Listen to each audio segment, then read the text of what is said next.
Welcome again. My name is Jennifer Fearman, and I am a proud member of the class of 2009. Very happy to see some of my own classmates here and all of you. We have a wonderful turnout again this year with over 140 alumni registered for today's program at Barnard, and over 60 of you registered to attend programs at Columbia University's Alumni Leaders Weekend. So we are delighted to have all of you. On behalf of the entire Leadership Assembly Committee, I want to welcome you back to our home on 116th Street. I am delighted and honored to serve as your Leadership Assembly Chair for a second year. I must recognize first the strong, beautiful bold Barnard team of Leadership Assembly Committee members. I'd ask that everybody just wave so you can be recognized.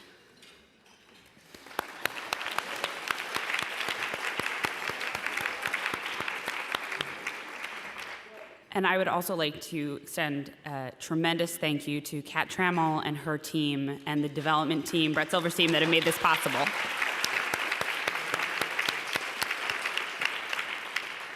So we are here today to once again ask how can we as alumni leaders best serve our alma mater, our community, and the next generation of Barnard women. Today we continue our mission to engage, enlighten, and empower our alumni leadership community. This year, we're looking at that question and that mission through story. Throughout the day, we've started to dive into, and will continue to dive into, the story of Barnard as an institution, with updates on the Bold Standard campaign, faculty, negotiations, and other important campus updates. We will layer on our own Barnard story through the excellent workshop led by Vanessa earlier and by our breakout sessions later. And finally, we will add the story of current Barnard students through the reception that we will have with students later this afternoon, and the faculty lecture. To use Vanessa's language, which very conveniently lined up with my intention for these remarks, this is the story of self, the story of us, and the story of now. At the end of today is our hope that you will have a Barnard story connecting institution, alumni, and students to bring back to your class officer groups, regional clubs, and personal Barnard networks, ready to share with your peers and continue the cycle of engage, enlighten, empower. Vanessa said something else that really resonated with me earlier. In the context of fundraising, she shared the idea of philanthropy as values in action. I'd like to bring to you the idea that your volunteer service to Barnard is also values in action. We are all here because Barnard has made a deep, lasting impression on our lives in one way or another. It is a part of us. As volunteer leaders, we have a responsibility to Barnard and our community to help all of our fellow alumni find their Barnard connection and live those values in action. For the first time in Leadership Assembly history, we are also aligning our gathering with Columbia Alumni Leaders Weekend. This allows us to build deeper ties to our classmates and fellow alumni across Broadway while maintaining the distinct Barnard tradition of Leadership Assembly. I'm delighted that so many of you plan to attend tonight's reception at Casa Italiana and tomorrow's sessions on Columbia campus. We are all a small part of this exceptional Barnard family, spanning the globe and tens of thousands of women strong. It is our job to take the work and message of Leadership Assembly and bring that back to the broader community. Thank you for your service to Barnard, and thank you for taking the time to learn with us at Leadership Assembly.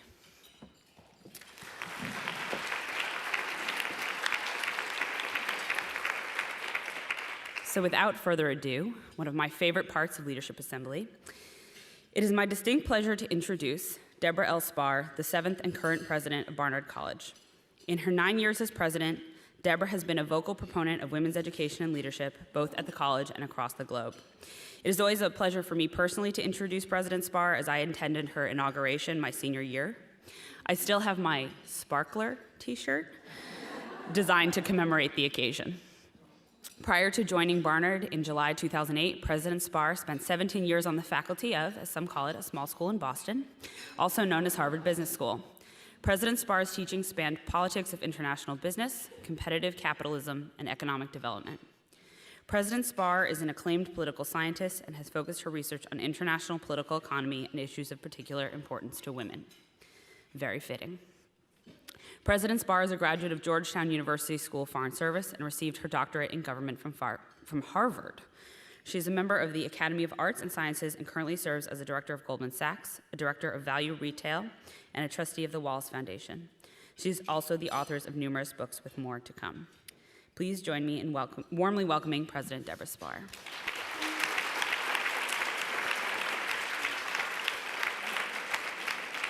And with President's Bar today, we have Terry Newman, the president of the AABC, the Alumni Association Board of Barnard College.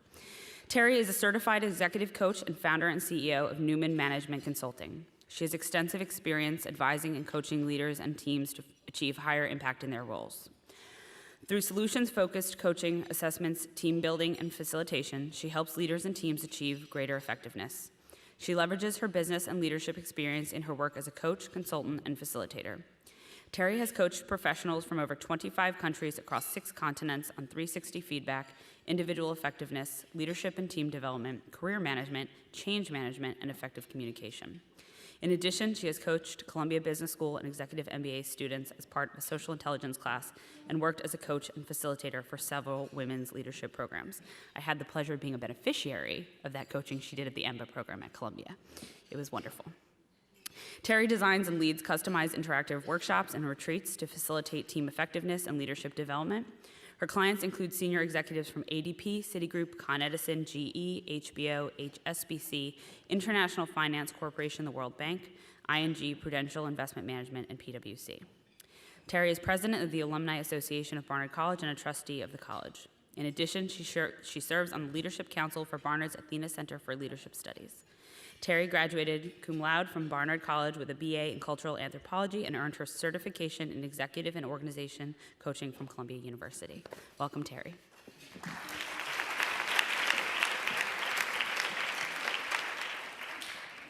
Thank you very much for that gracious introduction of both of us, and it's a pleasure to be back. Oh, it's not on? Okay, how about now? Thank you. It's a pleasure to be back here on stage for my final year as president of the Alumni Association and with Dee Spar, or Deborah Spar, and it's been a wonderful journey so far and a terrific morning. And before I ask the questions, I just wanted to share 2 quick comments. One was based on Linda Bell's conversation with us about the contingent faculty negotiation. All of you, I would ask that any of you that are social media aficionados to make sure to share. It's a very nuanced story, a multifaceted story, to share a little bit of insight and perspective, if you can, to help illuminate the story. In the words of one idea that one of my fellow alums, Francis, suggested, you can even say something like, whatever happened to the rigorous investigation of the facts, or it's a complicated story and Barnard is negotiating in good faith. Because coming from us, it has a different impact than coming from the communications office. So those of you that are comfortable being ambassadors and just sharing that perspective, I think it would be helpful. And then finally, I thought I would just, in a moment, share my story of why Barnard means so much to me and why I've given my time and my money to the organization. I feel like Barnard is the gift that keeps on giving. I got a fabulous education, but more than that, I did major in being unafraid, and it really helped launch my multiple careers that I've had, from 28 years in the financial services industry to reinventing myself as an executive coach and having the courage to try new things and always feeling supported by this fantastic community. And how I chose to give back was endowing a scholarship in memory of both my grandmothers, who really valued education and valued a woman's place in the world and shared those messages to me, but never had the opportunity even to go to high school, given their financial circumstances. And so that was my way of connecting my values and with something that was near and dear to me, which was enabling that next generation of future women leaders to get the best education regardless of their financial circumstances. So I thought I'd just share that story because it makes me so joyous to go to the scholarship dinner every year and see my 2 grandmothers' names in a brochure with a world-class college. And I wish they were here, but I know somewhere they know that their memory is living on through this legacy and something that's aligned with my values. So thank you for letting me share my story. And now I'm going to ask Deborah a couple of questions, and then we'll open it up as well. So last year when we gathered for Leadership Assembly, it was at Barnard Hall, and the gym was under construction, and Lehman Library was still standing. So a lot has happened in one short year. Can you offer us an update on the progress of the construction of the new Teaching and Learning Center? Well, I certainly can, and just first of all, thank you to Jennifer. Thank you, Terry, as always, for being wonderful and gracious, and it's been a great pleasure working with you. So the easiest way to get a sense of what's happening on campus is to walk on campus. You'll notice a few small changes. You can peer through the little hidey holes in the side of the construction fence and see what's actually happening in the site formerly known as Lehman Hall. If you want to get a better view, go up to the 5th floor of the Diana on this building, and if you go to the sort of the west side or the exterior staircase, you can really look down onto the construction site. I've been personally incredibly lucky. I live right across the street on the 8th floor. So every day when I come home, I look out my window and I can see the progress. And it's been fascinating. I'm married to an architect, so I have pretty good personal experience with construction projects. But watching this one on a daily basis has been phenomenal. The really good news here is the project is on time and on budget, which is a minor miracle. And I don't know, most of you probably don't know the folks who do all the hard work here, but Rob Goldberg, our COO, and Gail Beltrone, our Director of Campus Services, have just been extraordinary in driving this project where it needs to be. So some of you may have been around. There was a wonderful moment in late May, early June, where Lehman Hall came down. And it was like really slow, and you couldn't see much, and then like in a week, the whole thing came down. That was just the process they used. And one of the most fun parts, it was just, you know, you rarely get a chance in life to just watch something that's just tangibly so much, like it's like, you know, big machines and rocks falling, and it was like giant dinosaurs had come onto our campus. And before the demolition, the students, without, I will confess, asking anyone's permission, had decided to graffiti the library as a way of saying goodbye. And so they had taken spray paint and had done all these murals and pictures in the library. And it added to the excitement because as the building came down, like different pictures were revealed. So there was one morning I came out, I'll remember this for a long time, I came out of my door and I looked up at the building and there was a giant Jesus on the cross, which is not usually what you see around here all that much. And then he was gone, and then something else showed up. So it's actually been you know, just fun to watch, but more importantly, we know that this great new project is underway. They're doing the foundations now. The steel will start emerging around Thanksgiving, and probably by the time you're all back this time next year, the exterior of the building will be done. Because this is now the part where it starts to move fast again. And then 2 years from now, we will move in August of 2018. 2 years from now, it opens, and it's just going to be phenomenal. It's going to be what this campus has not had in a long time, which is a cutting-edge, undergraduate, liberal arts library, complete with all of the sort of the new ways of learning. So there will be a digital humanities center, a computational science center, a dance movement laboratory, and crucially, what every modern library needs on an undergraduate campus, a coffee bar. So many of you have heard me make this plea repeatedly, but I will continue to make this plea. The students, as you know, all refer to me as D-SPAR. Regardless of what I do about that, I will forever be D-SPAR here. And I am infamous for always walking around with a cup of coffee. So for $1 million, anyone in this room can endow the D-SPAR coffee bar, which I am very much hoping will be my legacy at the college.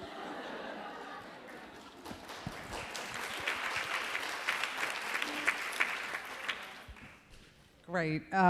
So we recently welcomed the first-year class, the class of 2020, which I understand is 605 students. Tell us a little bit about this new class. Well, as you can see, I don't have notes, so I won't give you all of the numbers that I probably should, but the numbers are less important than these amazing young women who just showed up. So yeah, 605, we were shooting for 600. We got 5 more than we bargained for, but we managed to squeeze them into the rooms yet again. Most selective class in the college's history. I have now said this every year since I've been here, but every year we get more and more selective. So our admit rate this year was 16%. 16%. That puts us in among the most selective colleges in the world, and not the most selective women's college, the most selective colleges. We also have, and this is a number that people like me worry about a lot, we have one of the highest yields in the country. So the admit rate is what percent of the applicants you take. The yield rate is what percent of the admitted students decide to come. And if any of you have, either have been through this process recently or have kids or, cousins or whoever who've gone through it, kids today are applying to 12, 15, 20 colleges sometimes.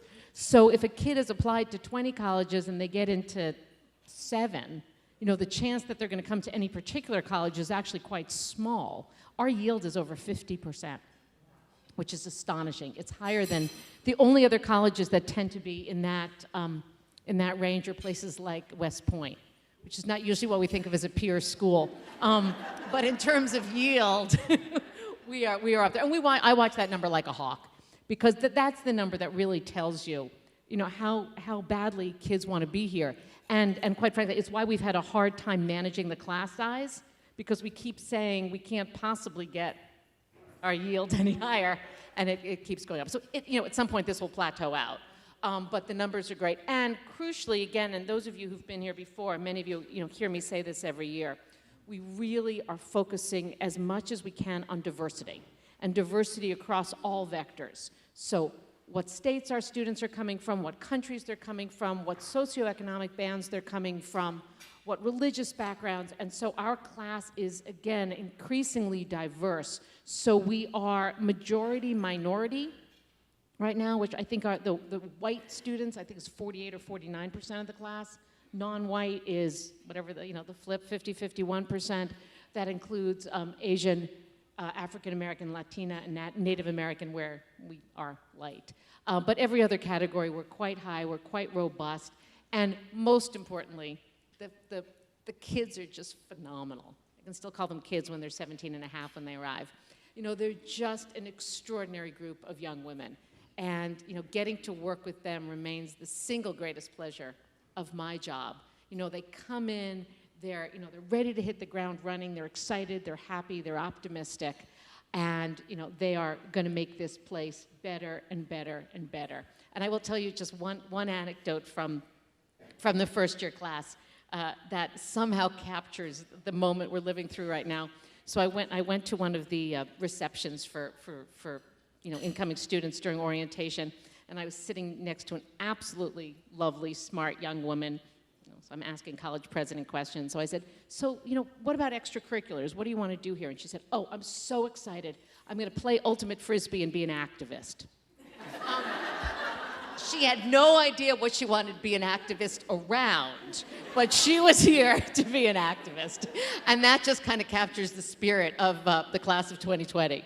Oh, I'm sorry, just before I forget, the class of 2020 is a big deal for us, partly just because 2020 is a cool year, and it gives us many opportunities for punning that we intend to fully exploit. But they are really a signature class, because they will graduate with the new library. So by the time they graduate, the library won't be the new library anymore, it will just be the library. They are the first class that will go through the full foundations curriculum. So sorry, they're the first who won't know the 9 ways of knowing. And they're the first class that technically includes trans women. So they are a big deal class for us. Great, thank you. And your anecdote really segues into the next question. As you referenced in your reunion address in June, from year to year, there tend to be evolving areas of focus for student activism. What are you seeing come to the forefront for this fall? Yeah, I'm always sort of careful and somewhat trepidated to predict here, because I can never get it right. And the world will toss up different forms of activism, and who knows what's going to happen around the election. So I think there's both a great deal of hopefulness, but also fear around what the election could unleash. So I have no prediction around that. In terms of the active, but something will happen. I mean, the election is going to change things in fundamental ways that I can't predict. In terms of the activism we're already seeing, there's no lack of it. This is a generation, at least at the moment, that, as my anecdote illustrates, wants to be activists. There is a romance around activism that they have fully embraced. And I've spoken to a couple of you in this room. We're hoping to do a project called something like Faces of Activism, which will actually go out to alums who were activists on campus during various phases in the past, and actually have them come in and do a little bit of storytelling and teaching about how activism evolves and how it works, because I think there's a real yearning for that kind of education. But the groups that I'm dealing with most diligently right now are divestment, probably number one. So we have a very active Divest Barnard group. They are, they've been quite successful in getting a lot of our attention and working quite closely with us. So Divest Barnard came to present to the Board of Trustees. It's the only student group in my time here that we've invited to address the board. We then took the next step. We created a task force on divestment, which a couple of you in this room, I think, are on. The task force is composed of trustees, staff, faculty, and students. And they are planning to make recommendations to the Board of Trustees in December, and the board will vote in March. So this is a big deal. And I think it's been fascinating, to be honest, watching. Do you want to just highlight what they want us to divest from? Thank you for that. Thank you. Oh, yeah. Depends what day. No, thank you for that. This is divestment from fossil fuels. Fossil fuels. So this is, the central argument being, I think correctly, that our generations have destroyed the planet in some fairly fundamental ways, and that we as an organization should do our bit to divest, pull any of our endowment funds out of certain kinds of energy producing companies. Now, the devil is really in the details there. So does that mean all energy companies? Does it mean bad energy companies? Does it mean consumers of energy versus producers of energy? And crucially, what kind of trade-offs can one imagine? Because our endowment is important. And we don't have a lot of extra dollars floating around that we can afford not to generate returns from. So it's a very complicated set of issues, both financially and scientifically and ethically and politically. So they are working with us to delve into those issues. I don't know where we're going to wind up. They have been very active activists, and we'll see where that happens. I think the core group is pretty small. But it's a cause that has lots of attention around it and interest and commitment to it. A second group that has been quieter thus far this year, but I'm sure will become more active as they sort of get their feet again, is sort of the various spin-offs of Black Lives Matter. So Black Lives Matter was very active on campus after the unfortunate events of sort of November, December last year. They're not an active group on campus at the moment. I suspect that will change. But more importantly, I have been saying at every possible forum that for me, the biggest priority this year on the campus is focusing on not just diversity, but the phrase I keep using, diversity and inclusion. So if you just look at the numbers, sort of what our campus looks like, we're very diverse. As I mentioned earlier, we're more diverse than we've ever been by any vector you can count. We're not as inclusive as I think most of us would like us to be. So there are still students from various subgroups, socioeconomic subgroups, racial subgroups, religious subgroups, who feel occasionally marginalized, who feel attacked, who feel that they are the recipient of phrases, misstatements that they find offensive. So how do we work to make this campus feel more inclusive? And I won't say much more about this now, but feel free to ask questions. These are complicated issues. And the issues of free speech are important here. So how do you sort of thread the needle between making sure people feel comfortable and making sure that you preserve our commitment to free speech? These are hard. Every college campus in the country is dealing with these issues, but I think Barnard should be ambitious and say we can address them as well, if not better, than most of our peers. Thank you. And then, and the union. There's a lot of activism around the union. yes. Do you want to say anything there? Or? Well, I know you heard a lot from Linda earlier, so I'll just say I think on the union side, we're getting mostly sort of students supporting the union without necessarily being fully aware of what the issues are. So that seems to be more of a sort of sympathetic activism than whereas for the Divest Barnard kids, this is their passion. So there's sort of different flavors of activism there. Thank you. So the last question before we open it up to all of your questions is, everyone here today just went through a fundraising storytelling training, which was very engaging, and we're all ready to go out and tell the Barnard story. I practiced it in front of all my friends here today. Now that we've entered the public phase of the Bold Standard, can you update us from your perspective? Yeah, so you've heard or will hear the sheer numbers. So the goal was $400 million, a very audacious goal for a college of our size. When I showed up here in 2008, admittedly it was 2008 because it was financial crisis, but the endowment was $162 million. So for a school that had recently an endowment of $162 million to be doing a $400 million campaign is massive. We've already reached a goal. We have raised $274 million thus far, which is sort of extraordinary, and huge thanks and kudos to all of you who have been involved, as well as Brett Silver and his phenomenal team. This is a big lift, and we are lifting.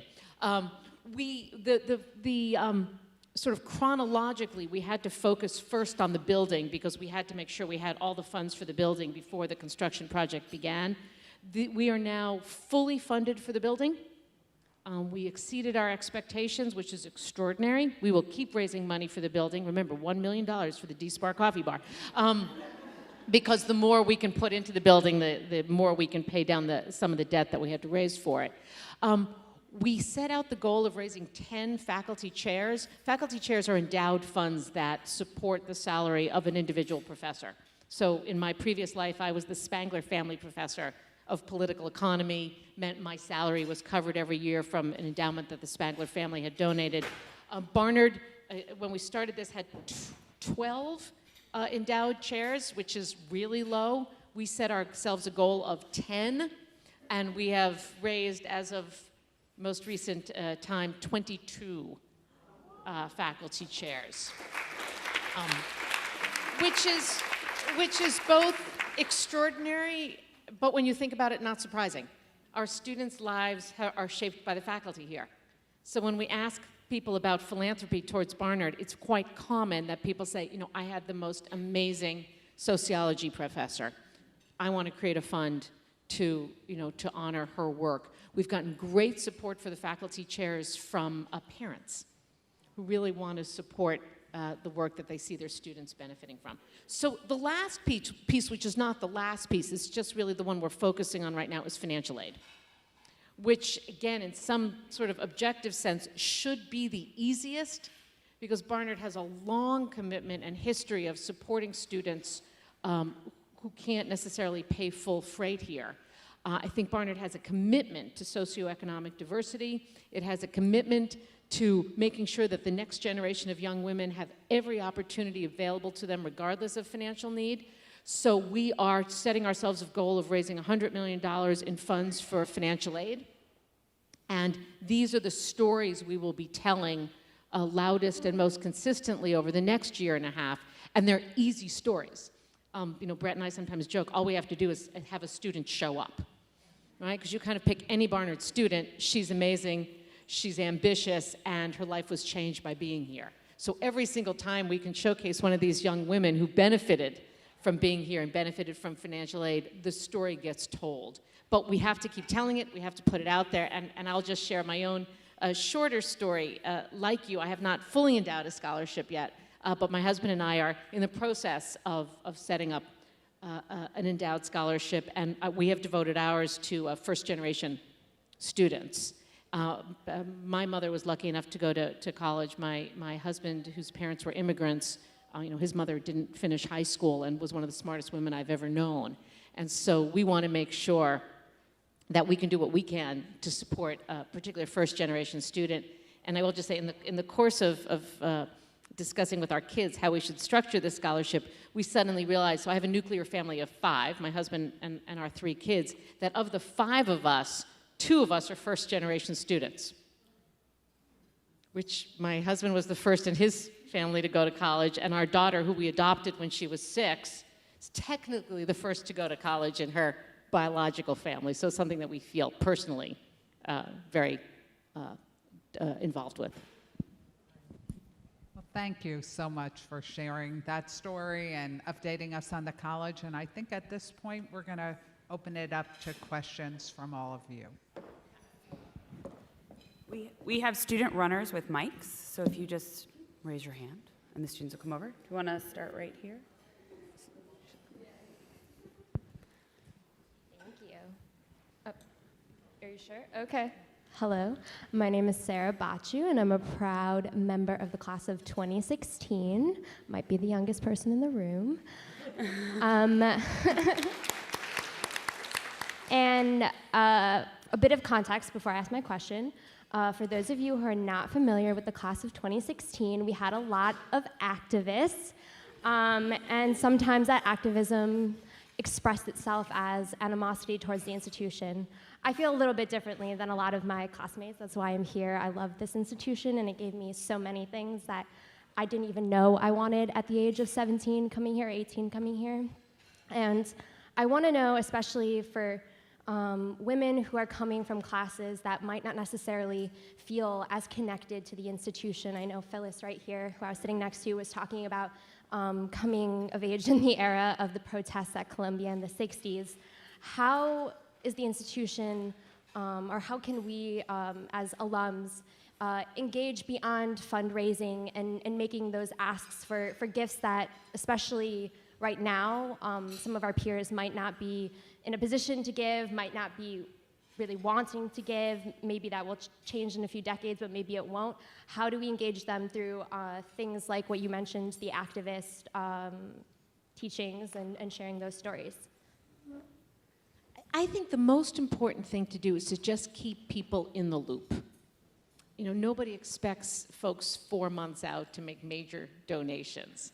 But staying involved, whether it's through Facebook or social media or coming to events, one of the things that I've seen over my time here now is that Barnard students don't identify with some of the things that students elsewhere identify with. There's no football team that we're connected to in any meaningful way. There's no chapel on the hill that people have, fond memories towards. Barnard students connect to Barnard alums.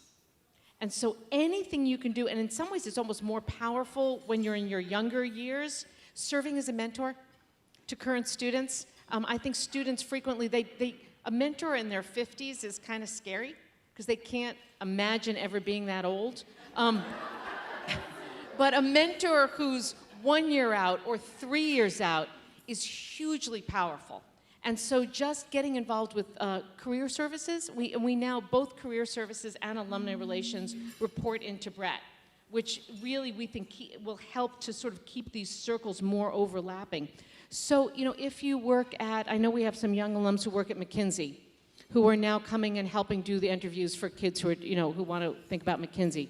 We have young alums, a wonderful group of young alums in the tech world, who are serving as, sort of gateways for current students who might want to work in sort of the Silicon Valley alley type roles. So anything you can do to encourage your friends and classmates to just stay involved with the college.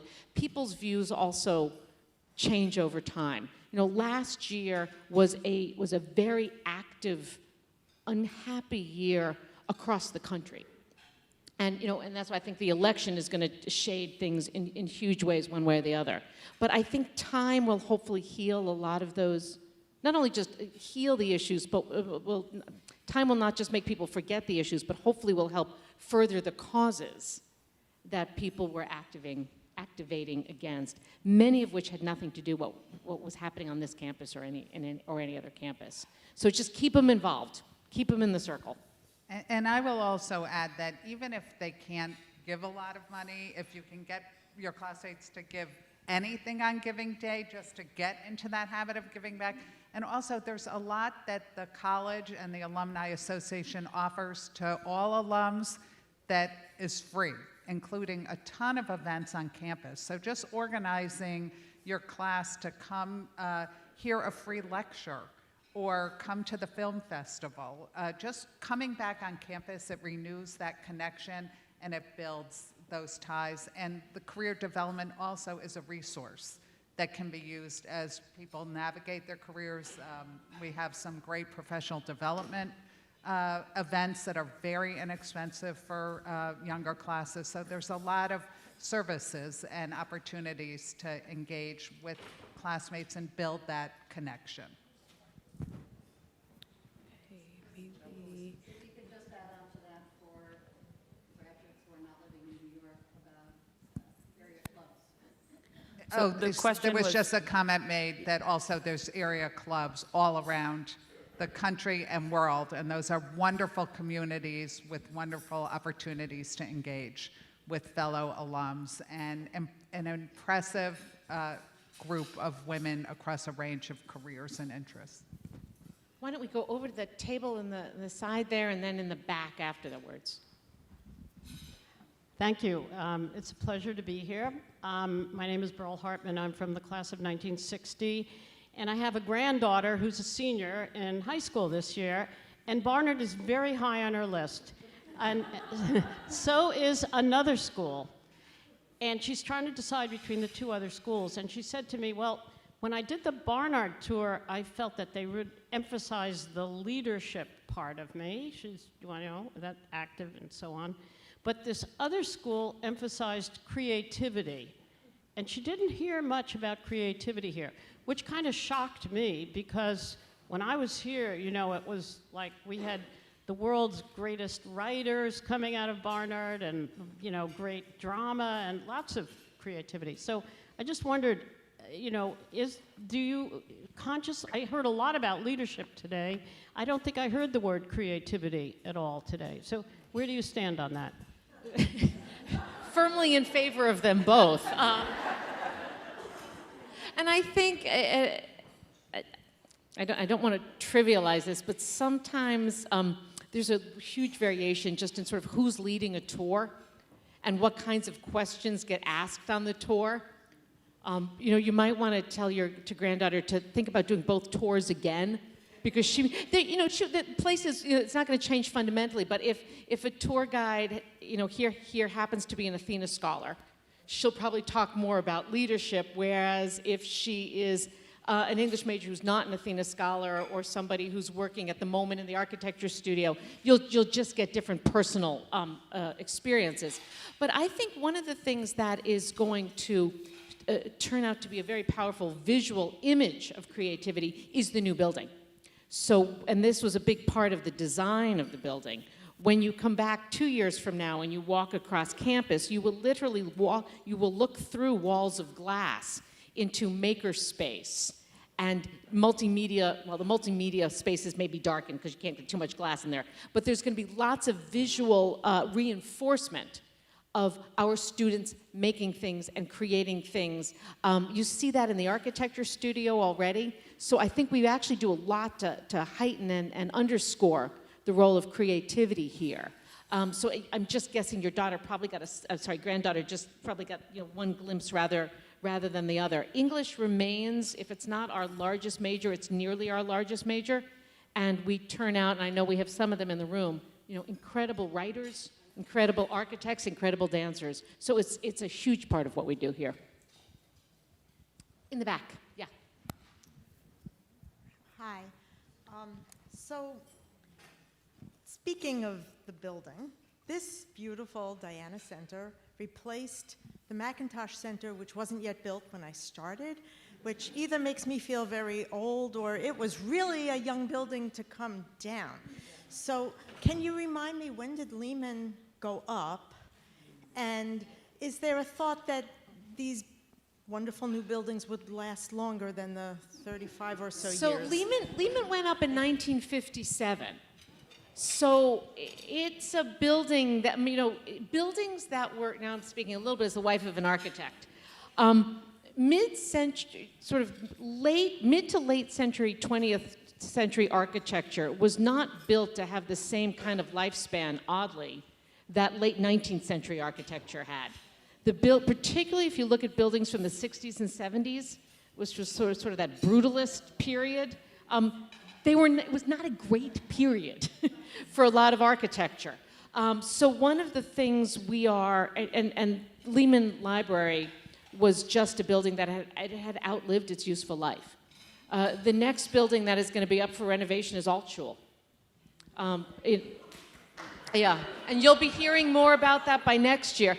Unfortunately, and many campuses look this way. If you look at, I obviously know Harvard, very well. The 19th century buildings at Harvard don't need to be renovated. The 1960s buildings at Harvard are all being pulled down or renovated. It was just not an era that proved to be very long-lived. So of course, in dealing with the architects and selecting materials, you do whatever you can to try to ensure that these buildings will live for as long as they possibly can. But it's interesting. We're going to have to redo Altschul way before we redo Milbank. Yes. Thank you. It's sort of like asking a parent which of her children she prefers, and her judicious answer is to say, I have no favorites. So in that spirit, I want to say that I'm with a class of 59, and my leadership group has felt over recent years that our remarkable achievements in science and scientific education are not getting the attention and recognition that they should, particularly because of this still continuing difficulty for women in science and technology. So without asking you to defend anything, I would just like to absolutely beg you to see that there is sort of a more attention paid. We had an experience where I tried to get, we have a very distinguished science graduate in physics who's from the class of 47 or 48, who deserves a tremendous amount of recognition, and we were trying to do that, but we weren't successful. We have established a fund to provide science internships in the summer. So, and I'm not a scientist or a science major, but I was always incredibly proud of the bragging factor about Barnard and science and technology. So English majors, writers, dancers, absolutely. Leaders, yes, but science, please. We still need it. Women still need that extra push. No, absolutely, and it's a great point. And I'll say, sort of on the positive front, we've given a lot of focus in the past 3 years to computer science and technology, and first of all, those are new fields, but we were not doing a great job. Our students in computer science were not getting as good an education as the students in English or religion. And I think we've fixed that, or we're in the early stages of fixing that. We've raised $6 million to hire a new chair in computer science, and then a bunch of postdocs. So we're working hard on that. I think one of the next pieces to come is exactly what you laid out, which is really focusing on science. And I think what we're going to do, and we just had a planning meeting around this at the senior staff, we're going to take probably the next 6 to 18 months, we have to look at Altschul. We have to come up with a plan to renovate that building, because right now we just can't do the kind of science we need to do in that building. And that actually gives us something tangible around which to create an entire strategy thinking about women in science. And that would be both looking backwards and looking forward. So I would strongly suspect if you come back this time next year, or for sure 2 years from now, and Terry asks me the same question, I'll be talking a lot about celebrating science at the college. Yeah, over here. Thank you. Going back to your first comments, statistics of admission rates and yields. Do you know how we compare to Harvard and Princeton? Nobody compares well with Harvard and Princeton. Okay. Yeah, and it's true. I mean, Harvard has a very high yield, but we are higher than nearly all of the liberal arts colleges. Higher than, I shouldn't mention them, but places in Western Massachusetts known for being excellent liberal arts colleges. Nobody competes with Harvard and Princeton. Yeah, except West Point. Yeah, yeah. Yeah, in the back over there. Thanks. So I was wondering, I know that you've changed the curriculum and from the 9 ways of knowing to modes of thinking or foundations. It's foundations. not as catchy.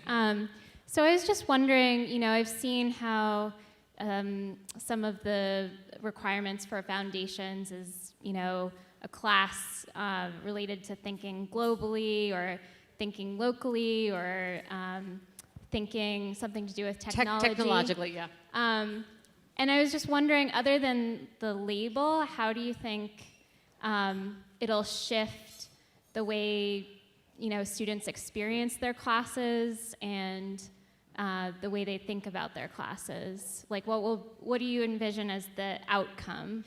It's a very good question, and to be totally honest, it's not a radical change.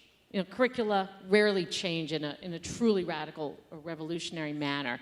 So part of it is still making sure that every student gets some exposure to the arts, some exposure to the sciences, some exposure to the humanities and the social sciences. So at its core, it's a distribution requirement. However, the 3 that you mentioned, thinking locally, thinking globally, and thinking technologically, I think are actually very exciting. Thinking globally is something that we've sort of had in place for a while, but it forces every student to take a class that really has a different international, regional perspective. That's a great thing. The other 2 are going to be more transformative. By thinking technologically, going back to the prior question, we want to make sure that every single student here gets some class, at least one class, where they have to do computer science or coding or digital humanities, so they're really getting the skills that they will need as they go out into the new economy. And just by creating that requirement, we create a demand for courses. So faculty members in, let's say, English or dance now have an incentive to create courses that integrate technology into their classes. So that's going to change in very profound ways. The thinking locally is just really cool. And it plays back into the idea that one of Barnard's most important assets is our location. And we really need to be thinking more strategically about how we use our location. One of the reasons so many students want to come here is we're in New York. And so rather than being bashful about that, we should embrace it. And so the thinking locally will really involve a series of classes that put students in New York City institutions and locations and experiences. So there's now a rapidly emerging series of classes led by Tina Camp, whom some of you may know, which are all focused in partnerships with Harlem institutions. So you can now take a class at the Studio Museum of Harlem and really understand the history of African American art. You can take a class, I won't remember all of these, but with the Dance Theater of Harlem and understand the evolution of that art form in that particular place. Anne Higonet, who many of you may know, teaches classes at the Frick and at the Metropolitan. So you can't do this in a small liberal arts college in Western Massachusetts. You can do it at Barnard, and I think it allows us to leverage our geographical strengths and put them together with our pedagogical strengths in ways that really create something that's kind of magical. Yes, over here. Hi, I'm Eunice, and I'm delighted to be a part of the Barnard community. President Spar, my question to you is, what was your vision for Barnard when you came on board in 2008? And has that evolved over time? And how do you, as you look forward, what's an imperative for us as a community? So in your copious spare time, if you want to go back and read my inaugural speech, I laid out 3 very clear objectives. I laid out the objective of making Barnard more international and more globally focused. I laid out the aim of creating the world's best leadership center in an undergraduate women's leadership center in an undergraduate environment, and laid out the aim of all college presidents to raise more funds to support the faculty. And I'm delighted to admit we've kind of done them all. So the college is now considerably more international than it was, both in terms of our student population. We have the visiting students now from around the world, who are an active part of the population.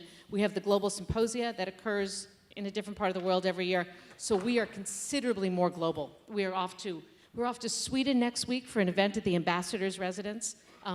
Former Barnard alum and trustee Azita Raji is now the ambassador to Sweden. So we've done the international piece. The Athena Center is alive and well and kicking and thriving and expanding. Always more room to grow there, as there is in the international, but we've kind of done that. And as I said earlier, we've raised a lot of money. We've spent a lot of it on faculty research and resources, and we'll keep doing that. So what you're seeing now, as I'm in my 9th year, is less of a new overall strategy, but adding these major pieces onto it. So creating the Teaching and Learning Center is a huge part of the future. The planning for that is mostly done, so now we're really in implementation stage. I think for me, 2 of the next great goals are rethinking science, not in terms of the pedagogy. We're very good at teaching science, but celebrating science, creating better physical infrastructure around that, and diversity and inclusion.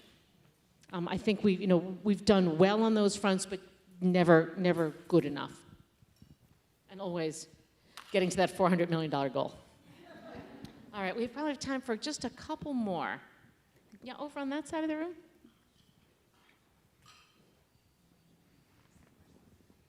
I'm Jennifer Cowan. I'm class of 1991, and I have a number of classmates who are unhappy with their experience at the college, not for activist reasons, though I'm sure that's true also, but just because they were unhappy here and it was an unpleasant experience.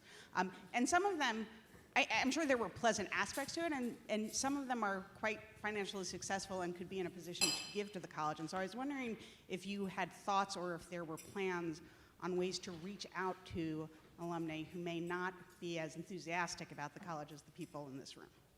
Yeah, and these, this is something we think about and worry about and fret about a fair bit. And I think, to be honest, there are some eras that are easier than others. People did have differential experiences here, and there are certain periods when we have really involved and enthusiastic classes, and certain that are a little tougher. And I think 91 fits into that moment, if you will. I think the key thing is to keep people involved, and this is the harder part of this to say. We, and I'm thinking Brett and Kat and their colleagues here, and all of you. We need a little bit of a culture change around what philanthropy means at the college. Unlike some of our peers, and I will name names here, unlike Wellesley or Vassar or Smith, and certainly unlike Harvard or Princeton, we didn't start early talking about philanthropy. I used to half joke that the Barnard bumper sticker should read, "Nice girls don't ask for money." But we didn't ask for money for 123 years. It wasn't built into the culture. Whereas somebody mentioned Princeton earlier. Princeton, when they send you your admissions letter, they basically ask for money at the same time. And that's a little bit of an exaggeration, but not much. My second son graduated recently from Middlebury. When we showed up for the admitted students reception, it was not staffed by faculty or administrators, it was staffed by development. And this was the admitted students reception. Barnard's never done that. We're not going to go as far as Middlebury or Princeton in the immediate future, but you all have to get more comfortable saying to people, yeah, I know you were a little bit miserable when you were 19. Most people are a little bit miserable when they go to 19. It's probably not the college's fault. Did you get a great education? Yeah. Was your life different because you went to Barnard than it would have been if you hadn't gone to Barnard? Then you probably should think hard about giving back so that the next generation can have that experience. We need to move people away from the happiness quotient. And that's hard.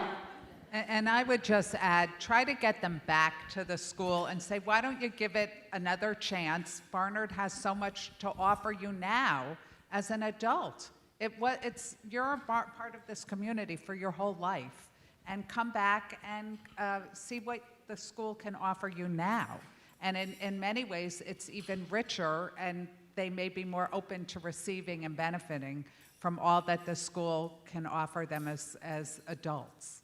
They also tend to get friendlier when they have 17-year-old daughters. Just saying. We're going to do 2 more questions. So maybe we can do one in the front right here. Hi, thank you. I'm Janet Walkoff. I have a daughter who graduated in 2014 from Barnard. And my question has to do with the housing and dorms. What can you tell us about the thinking of the administration on how to improve the quality of the living situations? It's a proverbial issue. We are not the Ritz-Carlton. We're not anywhere close to the Ritz-Carlton. To be totally honest, on the list of major priorities, it's probably third. At least in my mind, I think the science building has to be our first priority. We just can't keep teaching chemistry if we're worried that things are going to explode. It's not good. And then we have, and they're not even so much competing, because I think we can approach them through different channels. We have real issues around faculty housing. New York is a really expensive place to live. Columbia and NYU were both brilliant in the 70s, and they bought up a lot of what was at that point cheap real estate. I mean, this was really how NYU built itself. They bought up a lot of real estate, and then they could lure top-tier faculty by saying, as that part of the city got nicer and nicer, we're going to give you subsidized apartments. Barnard doesn't have that real estate. So we are constantly in a fight to retain our faculty, because our faculty get poached. And the first thing they say is, the University of Virginia is offering me a 5-bedroom house. What can you do? I'm like, nothing. So we really have to focus on that. The student piece, I think we can do a little bit more bit by bit. So we have some dorms that are in okay shape. We have some that are in abysmal shape. So we have an ongoing project right now of kitchen renovations, and we're just going to work on it. But I'd be lying if I told you that I see a solution anywhere in the immediate future. I will just say, I was supposed to go yesterday, and sadly I wound up with the 24-hour flu, so I couldn't go. But I'm working with the deputy mayor of New York and some of her colleagues to think about Governor's Island. I went there with her over the summer. Governor's Island has this incredible real estate. They're actually old military barracks, but these were in the days when military barracks were nice. And I just had breakfast with her this morning, and we're talking about, if you had a magic wand or $5 billion, what kind of student housing could you build on Governor's Island and bring everybody in by ferry? So we're thinking big. All right, last question. Let's do one from this table right here. Right behind you, the mic. Judith Westling, class of 61. On a lighter note, in San Diego, there's been, where I live, interesting reactions to your article in the New York Times. And unfortunately, people pointed to one of the commenters after the article saying, I wouldn't give to any college whose president did such and such. Now, you must know that San Diego is a center for plastic surgery. So a lot of my friends who are not Barnard students or graduates didn't care a whit. But what kind of feedback in a short couple of sentences would you like to give? So, I'll just to step back one step. So I've written, 8 books, hundreds of articles. Nothing gets read as much as the Sunday New York Style section. Let me just put that out there. So I wrote this teeny little chapter for a friend of mine's book, and the book is called The Bitch is Back. It's a great book. You should all go read it. And the original book was called The Bitch in the House. And it was an edited volume that came out about 15 years ago, written by women in their 30s, most of whom were complaining. You know, they got married, they hated their husbands, they didn't think babies were going to be this messy, and they, you know, they thought, so it was a great book. It made the bestseller list, and Kathy Hanauer, the editor, who's also a Barnard mom, decided to come out with the sequel called The Bitch Is Back. And so she had the women who wrote 15 years ago revisiting their lives. You know, he turned out to be a jerk. I divorced him, I turned out to be gay, I didn't know, I had kids, I didn't have kids, and they're really great stories. But she also asked, I think, 6 of us who hadn't written before to write something, and all the stories are about women in middle age. And so I gave her 17 fabulous things I'd be happy to write about. She said, no, I want you to write about women in beauty. Like, really? And she said, yeah, I think it'd be really cool if the feminist head of a women's college talked about women in beauty. So, this is the sign of a very smart editor. So I took, 2 days over Christmas break 2 years ago to write this little piece, which is not a topic I thought about much. But I wrote it, and it was kind of interesting, and staying true to the motto of storytelling, I was honest, and I said, I struggle with this. You know, I'm out in public, I'm on TV, I'm around 18-year-olds all the time, you know. How do you draw these lines in ways that feel true to yourself? So I put this piece out, and then my editor, doing what editors do and try and sell books, she started peddling the stories around, and the New York Times wanted mine, and the New York Times excerpted it to get the most provocative pieces, and there it goes, and it got a lot of traction. Having said all that by way of defense and venting, I do have to say the piece got more love than it got hate. At least in New York City, women in their 50s. I got a lot of, you go girl, I'm glad you said it and I didn't. I got a lot of, you're so brave. And I kept saying, I didn't mean to be brave. I was just kind of putting it out there. But I do think, and it's gotten some hate. You know, people are saying, how dare you, as the president of a women's college, talk about appearances. I'm going to refer to this as Botox Gate for the rest of my life. And I will say my past week and a half has been miserable. This has not been fun. And having the students protest my article in the style section is just, save it for the novel. But in my more, I think somebody had to say it. It might have been better if it weren't me, but I think somebody, I think these are issues that women do deal with. And my ultimate point, and I'll end on this, and this part I really do mean seriously, I think women have to stop judging each other. And so if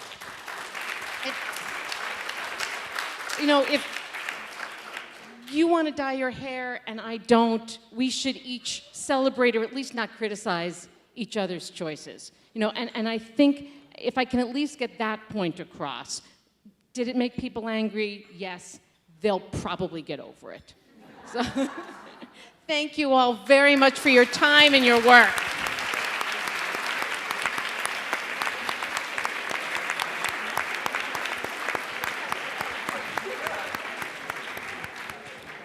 So thank you, Terry, and thank you, President Spar, so much for your time. So lots to talk about. But I'm going to ask for everybody's attention again in short order. I need like a bell or something. Moving along. Thank you, President Spar. I don't have a glass up here. Is it more effective if I talk to you with my outdoor voice? Sometimes that gets the room's attention. They're like, who's yelling? It is my pleasure now to introduce a fellow Leadership Assembly Committee member, Hillary Dayton Bush, who will transition us into our next speaker.